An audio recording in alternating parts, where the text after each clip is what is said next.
Assalamualaikum warahmatullahi wabarakatuh. Alhamdulillah, assalatu wassalamu ala rasulillah Muhammad bin Abdillah, wala hawla wala quwwata illa billah, amma ba'd.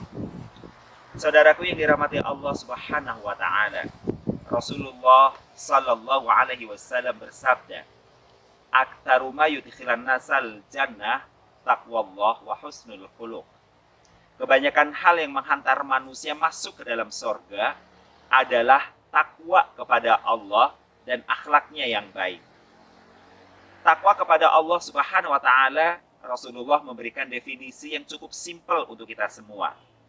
At-taqwa awamirillah istanibu nawahahu. Takwa itu adalah menjalankan apa yang diperintahkan oleh Allah subhanahu wa ta'ala dan meninggalkan apa-apa yang dilarangnya.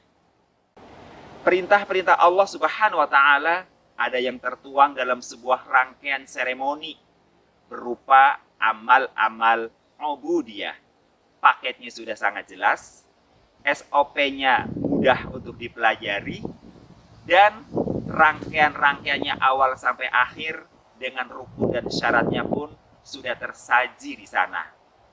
Untuk menjalankan rangkaian alat pengelola takwa melalui amal-amal ubudiyah, bisa dikatakan kita tidak butuh improvisasi, karena Rasulullah Sallallahu Alaihi Wasallam sudah memberikan contoh yang lengkap untuk kita semua.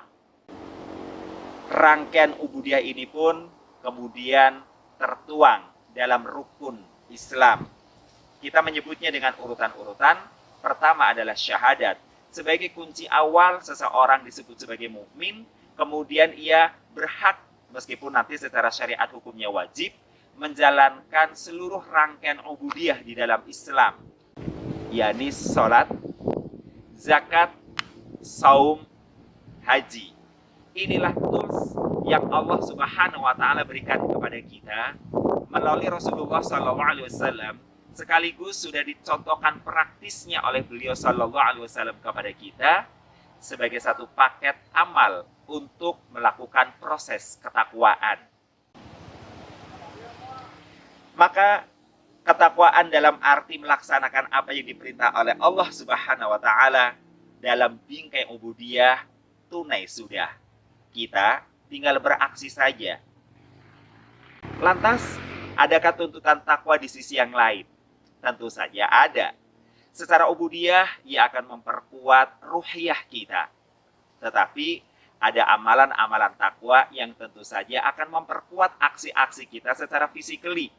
Baik dalam rangka interaksi kita terhadap diri kita, interaksi kita terhadap orang lain, bahkan termasuk interaksi kita terhadap alam semesta. Dalam konteks pengelolaan inilah, maka ada yang disebut dengan at-taqwa al-akhlak, yakni takwa kepada Allah subhanahu wa ta'ala dari sisi akhlak. Berbicara tentang akhlak, maka kita bisa memahami bahwa akhlak itu adalah merupakan sikap fisik yang muncul seketika tanpa menunggu instruksi pikiran. Dia akan muncul dengan sendirinya. Maka ia butuh dilatih supaya menjadi kebiasaan-kebiasaan yang baik. Orang menyebutnya habit, kebiasaan. Kita bangun kebiasaan baik, salah satunya adalah dengan sikap ihsan, yakni sikap profesional. Sikap baik yang kita lakukan kapan dan dimanapun adanya. Akhlak di samping kepada manusia juga bisa berupa akhlak kepada alam. Seperti yang kita saksikan sekarang ini. Saya sedang berada di sebuah bukit, sebuah gunung di Bandung. Suasananya bagus, hutan, dan kemudian jalanannya mendaki dan menurun. Inilah alam semesta yang Allah anugerahkan kepada kita, yang mestinya kita jaga kelestariannya. Tidak ada cara lain untuk menjaga kelestarian alam ini kecuali dengan akhlak.